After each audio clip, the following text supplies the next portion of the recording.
인사 앞뒤 양옆에 있는 분들과 인사 나누며 나아가겠습니다. 참 잘 오셨습니다.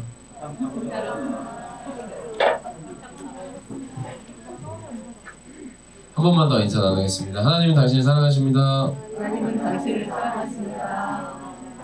네, 저도 여러분을 사랑합니다. 네, 소개해 주신 것처럼 청년부 담당 목사고요. 우리 고3 친구들이랑 또 이제 청소년부 몇 년 후에 만나게 될 것 같습니다.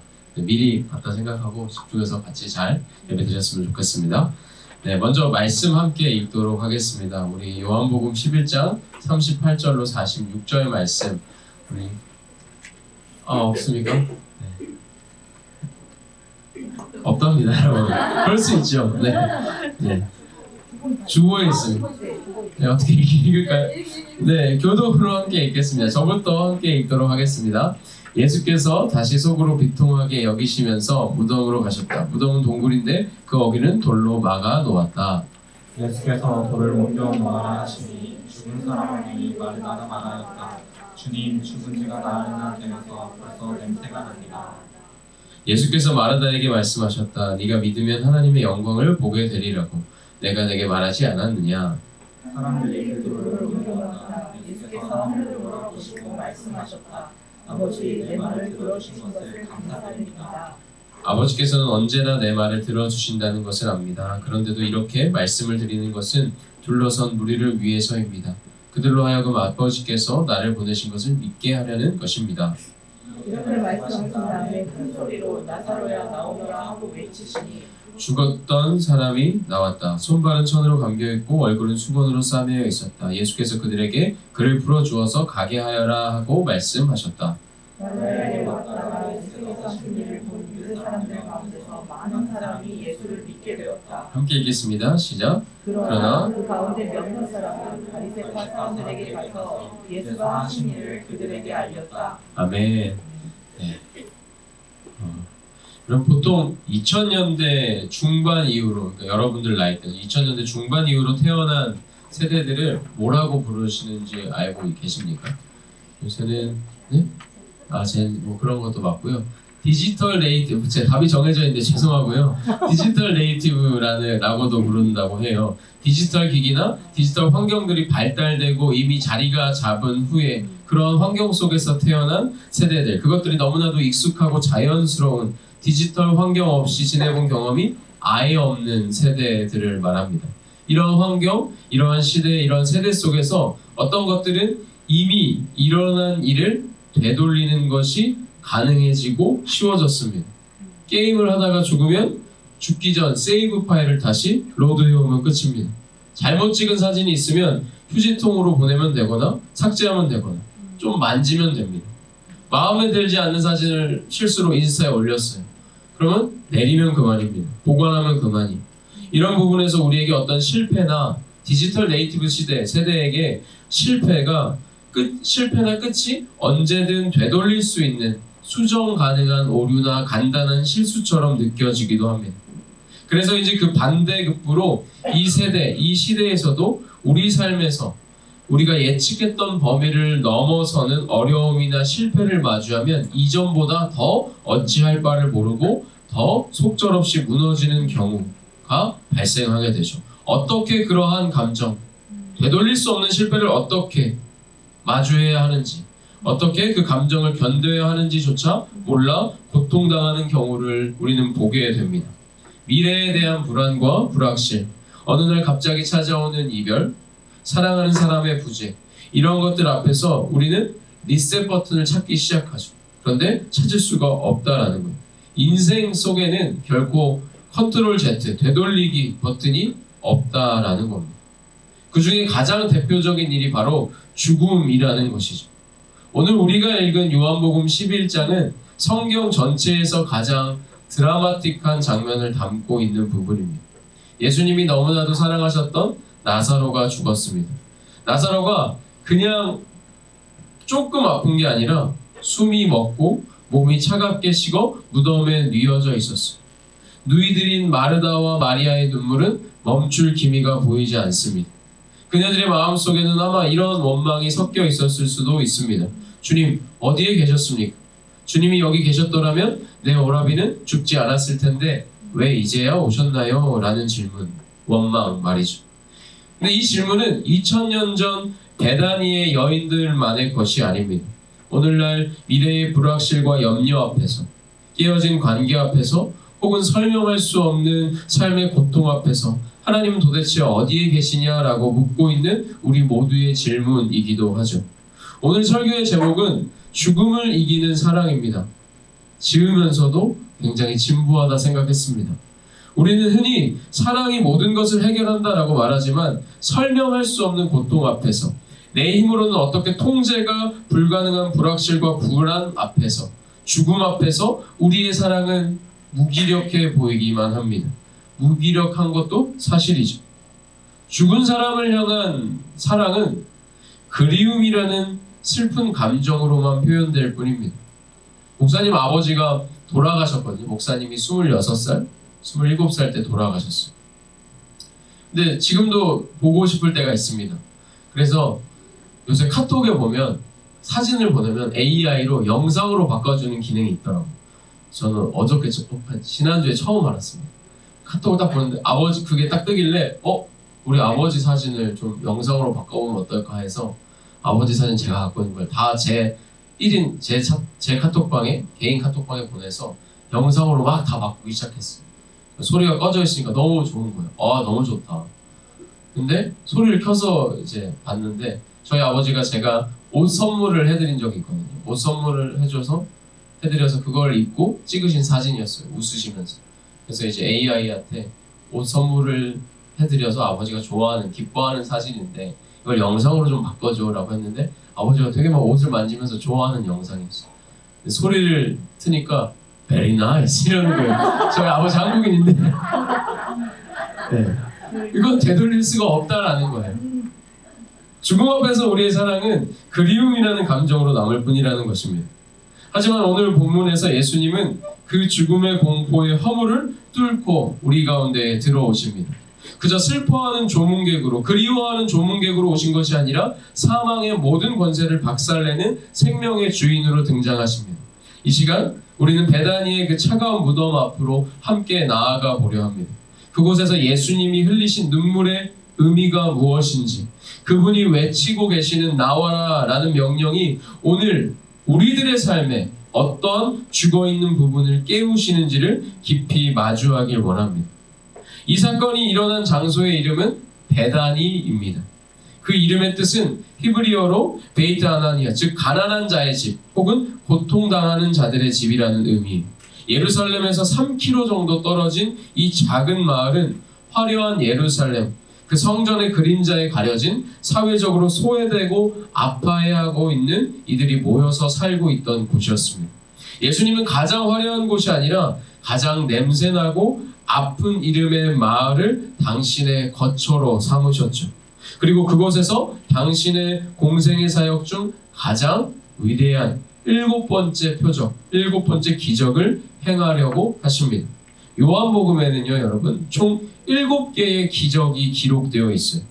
나사로를 살리신 이 사건은 그 모든 기적의 마침표이자 마지막입니다. 물을 포도주로 바꾸고 맹인의 눈을 뜨게 하셨던 그 모든 권능이 이제 죽음이라는 가장 거대한 벽 앞에 맞닥뜨리게 된 것입니다. 근데 여기서 한 가지 이상한 점이 있습니다. 예수님은 나사로가 병들었다라는 소식을 듣고도 즉시 달려가지 않으셨어요. 오히려 이틀을 더 지체하십니다. 사랑하신다면서 왜 늦게 오셨을까요? 우리의 상식으로는 이해가 가지 않습니다. 이 거룩한 지체,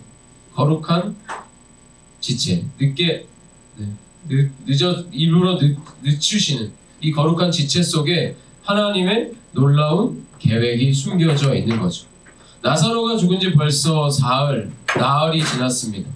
유대인들의 전승에 따르면 사람이 죽은 지 사흘이 지나면 그 영혼이 완전히 몸에서 떠나 부패가 시작된다라고 믿었어요.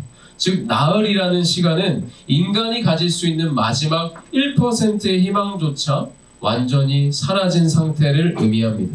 이제는 그 어떠한 기적도 불가능해 보이는 절망의 끝자락, 그 완벽한 죽음과 완벽한 소망 없음의 현장에 예수님이 서 계십니다. 그리고 그 사랑으로 죽음을 이기십니다. 오늘 주님의 그 사랑의 모습을 세 가지로 나눠서 살펴보길 원하는데요. 첫 번째, 사랑의 지체입니다. 여러분은 친구에게 급한 카톡을 보냈는데, 카톡 쓰는 거 맞죠? 네, 맞죠. 뭐 인스타 쓴다고 이런 얘기도 있어가지고 잘 몰라서. 네, 카톡을 보냈는데 일이 안 사라질 때, 혹은 읽었는데 답장이 안 올 때 어떠한 기분이 드나요? 서운함이 밀려오죠. 하물며 생사가 오가는 상황에서 내가 가장 믿었던 분이 아무런 응답을 하지 않는다면 어떨까요? 11장 6절을 보면 당혹스러운 구절이 나와요. 나사로가 병들었다함을 들으시고 그 계시던 곳에 이틀을 더 머무르셨다. 여기서 우리는 신앙의 가장 큰 어려움, 가장 큰 난제인 하나님의 침묵, 하나님의 늦추심, 하나님의 지체를 마주하게 됩니다. 더 정확히는 하나님이 침묵하시는 것 같은 때, 하나님이 지체하시는 것 같은 때를 마주한다라는 것. 팀 켈러 목사님은 하나님이 우리에게 당장 응답하지 않으시는 것은 무관심이 아니라 더 큰 영광을 위한 것이다 라고 말씀하셨어요. 우리 5절 한번 읽어볼까요? 5절 함께 읽겠습니다. 시작. 예수님은 나사로를 사랑하셨기에 그러므로 이틀을 더 머무셨으며 더 늦게 가셨어요. 만약 예수님이 즉시 나사로가 살아있을 때 즉시 그곳에 가셔서 병을 고쳐주셨다면 그것은 그저 뛰어난 의사의 기적에 그쳤을 것입니다.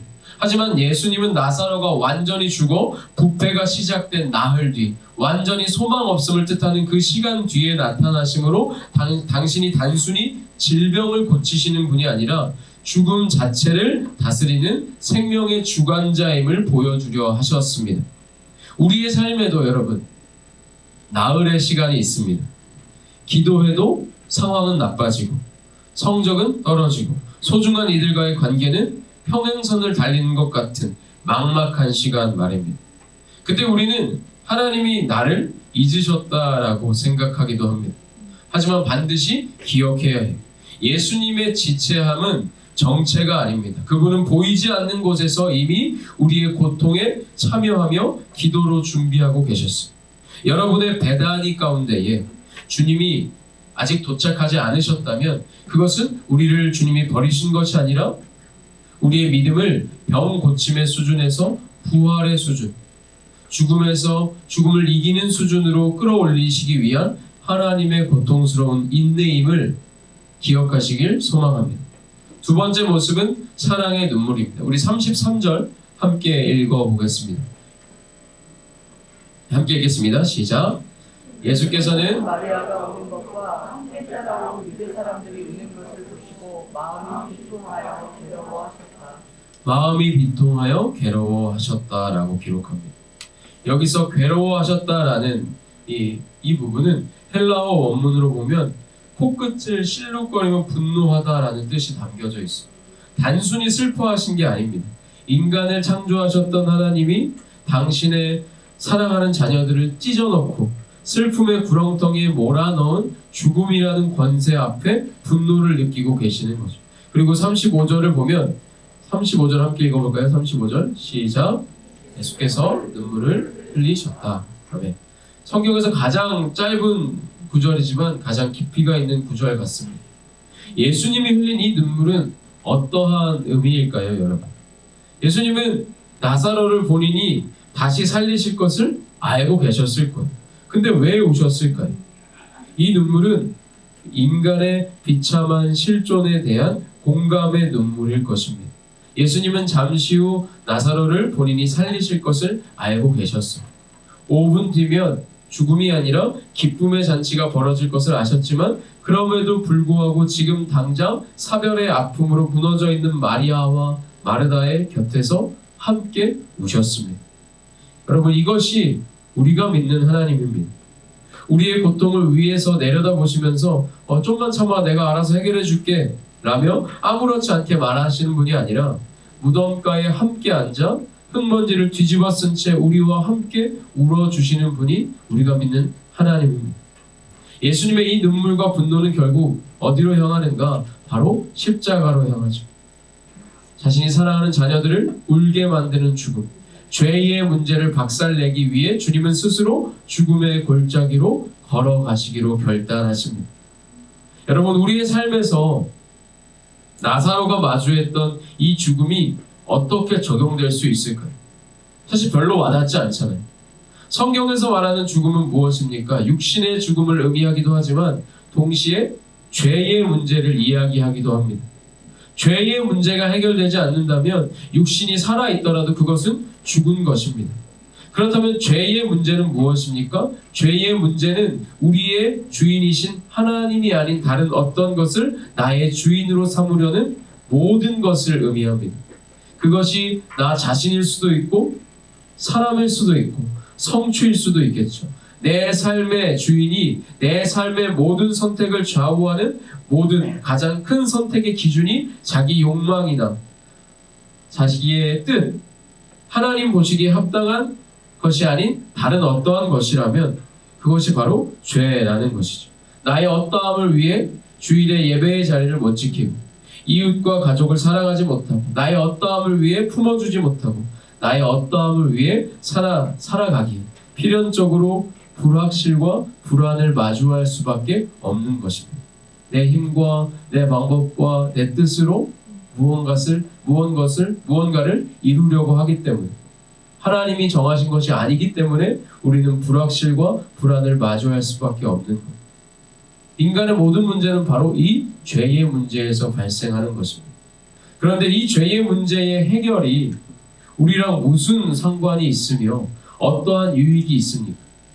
이 문제가 해결되면 우리의 삶의 주인이 하나님이 되게 됩니다.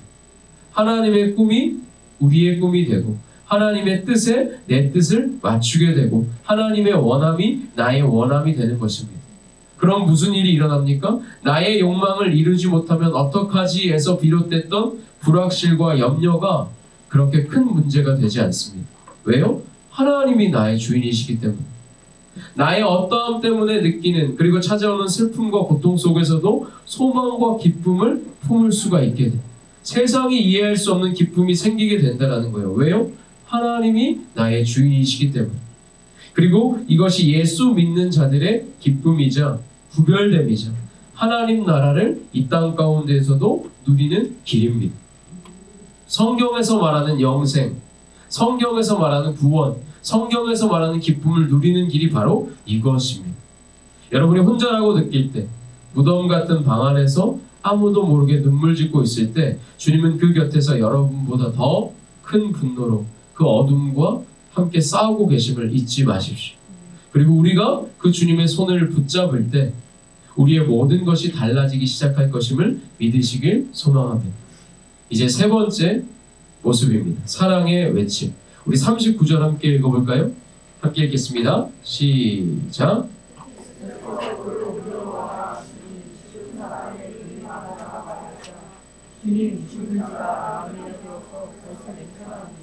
아멘. 주여, 죽은 지 나흘이 되었으며 벌써 냄새가 나나이다. 여러분, 이것이 우리의 모습입니다. 마르다가 예수님을 가로막고 말하죠. 나흘이 넘었습니다. 벌써 냄새가 나기 시작했어요. 썩기 시작했습니다. 이것이 우리의 모습입니다. 우리는 입으로는 하나님을 믿는다라고 말합니다. 우리는 입으로는 하나님 당신이 전능하십니다라고 고백합니다. 그러나 현실의 벽 앞에서는 내가 주님을 믿습니다. 그러나 이미 늦었습니다. 주님은 전능하십니다. 그러나 이미 끝났습니다라고 말하곤 하죠. 냄새나는 나의 현실, 부패해버리기 시작한 나의 가능성을 주님 앞에 보여드리기 부끄러워 돌문을 꼭 닫아 걸고 있는 것입니다. 하지만 예수님은 말씀하시죠. 네가 믿으면 하나님의 영광을 보리라. 사람들이 돌을 옮기자 예수님은 하늘을 우러러 기도하신 후에 큰 소리로 외치십니다. 나사로야 나와라. 어둠에게 빛이 있어라 라고 명하셨던 그 목소리가 이제 사망의 권세를 뚫고 나사로의 이름을 외칩니다. 그러자 놀라운 일이 일어나죠. 온몸을 배로 묶은 채 얼굴에 수건을 쓴 나사로가 걸어 나옵니다. 죽음의 속박을 풀고 생명의 자유로 걸어 나온 것이죠. 이것은 나사로 개인의 기적을 넘어 오늘 우리에게 주시는 강력한 도전입니다. 여러분의 삶 가운데에서도 분명 죽어있는 부분이 있을 것입니다. 여러분의 삶 가운데 죽어있는 부분은 무엇입니까? 도저히 변하지 않을 것 같은 성격, 끊어내지 못하는 중독, 포기해버린 신앙의 열정. 주님은 오늘 그 죽어버린 무덤 앞에 나와서 여러분의 이름을 부르고 계십니다. 누구누구야? 내게 나아와라. 죽음의 냄새가 진동하는 그곳에서 나오라고. 내가 이미 승리했으니 이제 생명의 빛 가운데로 걸어 나와라 라고 외치시고 계십니다. 여러분, 오늘 본문의 마지막 장면은 이제 환희에 가득 차 있습니다. 죽었던 사람이 수의를 입은 채 걸어 나오죠. 사람들은 놀라서 소리를 지르고 마리아와 마르다는 기쁨에 겨워 주저앉았을 것입니다. 그런데 이 기적의 현장에서 우리가 놓치지 말아야 할 사실이 한 가지 숨겨져 있습니다. 나사로가 무덤 밖으로 걸어 나오는 순간 예수님은 어디로 걸어가셨을까? 요한복음 11장 53절입니다. 우리 함께 읽어볼까요? 시작. 이 사건 직후의 반응을 성경은 이렇게 기록합니다. 이날부터 그들이 예수를 죽이려고 모의하니라. 이것이 우리가 오늘 읽은 이 본문, 이 기적이 숨기고 있는 가장 아픈 역설입니다. 나사로를 무덤에서 불러내기 위해 예수님은 스스로 무덤으로 들어가는 길을 선택하셨습니다. 우리를 무덤에서 불러내기 위하여서 주님은 무덤으로 들어가는 길을 선택하셨습니다. 나사로와 우리에게 주어진 생명은 공짜로 얻어진 것이 아닙니다. 예수님이 그의 죽음을 대신 짊어지기로 하셨기에 가능했던 일입니다. 예수님은 나사로의 무덤 앞에서 비통하게 우시며 단순히 사랑하는 친구를 잃은 슬픔에 젖으신 것이 아닙니다. 잠시 후 당신이 짊어져야 할 인류의 모든 죄와 그 결과인 죽음의 무게를 미리 맛보셨던 것이죠. 나사로에게 나와라 라고 외치실 때 예수님은 속으로 이렇게 말씀하셨을지도 모릅니다. 나사로야, 이제 네가 입고 있던 그 죽음의 옷을 나에게 다오. 내가 그 옷을 입고 그 무덤으로 들어갈 테니 너는 나의 생명을 입고 밖으로 나와라 라고 말씀하셨을지 모르겠습니다. 사랑하는 코딩 여러분, 우리 기독교가, 여러분과 제가 믿는 기독교가 말하는 사랑은 단순히 잘 될 거야 라고 응원하는 긍정의 힘 따위가 아닙니다. 기독교의 사랑은 대가를 지불하는 사랑이, 여러분이 지금 숨쉬고 있는 이 생명, 하나님을 아버지라 부를 수 있는 이 특권은 예수 그리스도께서 당신의 생명을 통째로 지불하고 사오신 결과입니다. 우리가 때때로 인생의 허무함에 무너질 때, 내 인생의 가치는 없어 라고 자학할 때, 누군가와 비교하며 무너질 때 주님은 십자가를 가리키며 우리에게 말씀하십니다. 너는 내 목숨과 맞받고 나이란다. 죽음을 이기는 그 사랑이 너를 붙들고 있단다. 이 사실이 여러분의 무너진 자존감과 삶을 다시 세우는 단단한 기초가 되기를 소망합니다. 우리 44절 함께 읽어보겠습니다. 44절 시작. 죽었던 사람이 나왔다. 손발은 천으로 감겨있고 얼굴은 수건으로 싸매어 있었다. 예수께서 그들에게 그를 풀어주어서 가게 하여라 하고 말씀하셨다. 말씀을 마치겠습니다. 예수님은 살아난 나사로를 보며 주변 사람들에게 명령을 내리시는 거죠. 44절과 같이.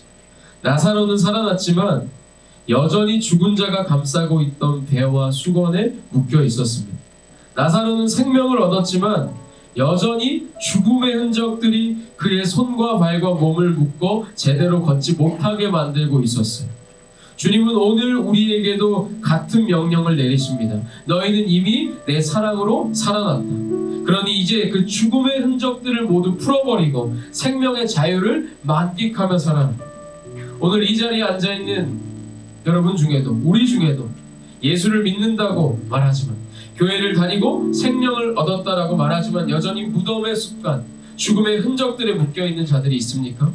남들과 비교하며 끊임없이 자신을 깎아내리는 열등감의 수의를 입고 있지는 않은지, 아무도 모르는 은밀한 죄와 중독이라는 사망의 배옷에 손발이 묶여 허우적거리고 있지는 않은지, 하나님이 주인 되셔서 얻은 자유와 기쁨이 아닌 다른 것에 매여 그것을 더 크게 여기며 불안과 불확실에 허덕이지는 않은지 말입니다. 사랑하는 여러분, 예수님은 여러분이 단순히 살아있는 시체처럼 그저 행위로 가득 찬 종교 생활을 하길 원치 않으십니다. 주님은 여러분이 그 묶여있는 모든 것들을 풀어버리고 세상 속으로 당당히 걸어 나아가 생명의 빛을 전하는 자들로 살아가기를 원하십니다. 아멘. 죽음을 이기는 사람은 단순히 미래의 천국을 보장하는 티켓 따위가 아닙니다. 지금 이 순간 여러분을 짓누르는 여러 가지 모양의 압박, 지금 이 순간 여러분의 일상과 이 현실 가운데에서 여러분을 짓누르고 있는 모든 압박과 미래에 대한 불안과 불확실, 가정의 관계, 모든 아픔을 뚫고 일어나게 하는 실제적인 능력이 주님이 우리에게 허락하신 죽음을 이기는 사랑입니다. 나사로가 무덤 밖으로 첫 발을 내디뎠던 그 순간, 그때 그가 느꼈을 그 눈부신 햇살과 신선한 공기가 오늘 이 시간 우리의 영혼 속에 임하기를 간절히 소망합니다. 우리 그것을 가능케 하는 유일한 길, 우리의 불확실과 염려, 불안, 그 죄와 죽음의 문제를 해결할 유일한 주님의 사랑을 고백하며 나아가길 원합니다. 우리 함께 찬양하겠습니다.